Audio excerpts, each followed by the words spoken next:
निर्गमन अध्याय 27। होम बलि की वेदी। फिर वेदी को बबूल की लकड़ी की 5 हाथ लंबी और 5 हाथ चौड़ी बनवाना।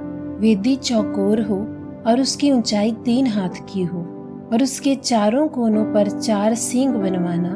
वे उस समेत एक ही टुकड़े के हों और उसे पीतल से मढ़वाना। और उसकी राख उठाने के पात्र और फावड़ियां और कटोरे और कांटे और अंगीठियां बनवाना। उसका कुल सामान पीतल का बनवाना और उसके लिए पीतल की जाली की एक झंझरी बनवाना और उसके चारों सिरों में पीतल के 4 कड़े लगवाना और उस झंझरी को वेदी के चारों ओर की कंगनी के नीचे लगवाना कि वह वेदी की ऊंचाई के मध्य तक पहुँचे।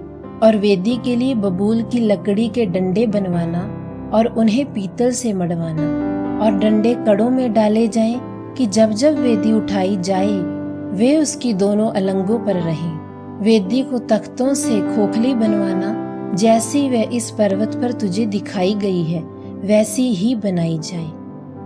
निवास स्थान का आंगन। फिर निवास के आंगन को बनवाना।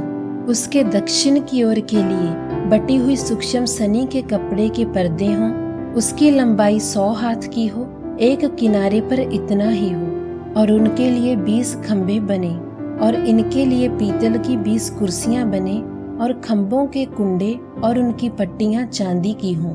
और इसी प्रकार आंगन के उत्तर की ओर लंबाई में भी 100 हाथ लंबे पर्दे हों और उनके लिए भी 20 खंभे, इनके लिए भी पीतल के 20 खाने हों और उन खंभों के कुंडे और पट्टियां चांदी की हों।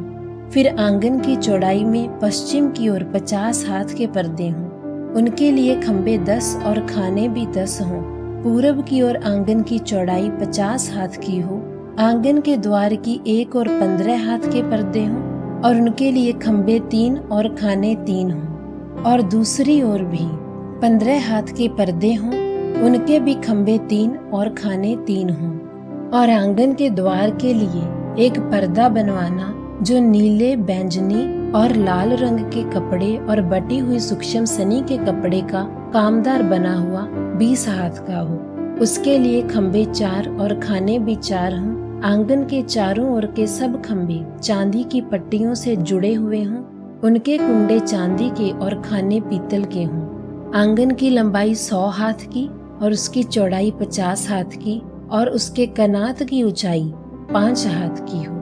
उसकी कनात बटी हुई सूक्ष्म सनी के कपड़े की बने और खंभों के खाने पीतल के हों। निवास स्थान के भांति भांति के बर्तन और सब सामान और उसके सब खूंटे और आंगन के भी सब खूंटे पीतल ही के हों। दीपक की देखरेख। फिर तू इस्राएलियों को आज्ञा देना कि मेरे पास दीवट के लिए कूट के निकाला हुआ जैतून का निर्मल तेल ले आना, जिससे दीपक नित्य जलता रहे। मिलाप के तंबू में उस बीच वाले पर्दे से बाहर जो साक्षी पत्र के आगे होगा, हारून और उसके पुत्र दीवट सांझ से भोर तक यहोवा के सामने सजा रखें। ये विधि इस्राएलियों की पीढ़ियों के लिए सदैव बनी रहेगी।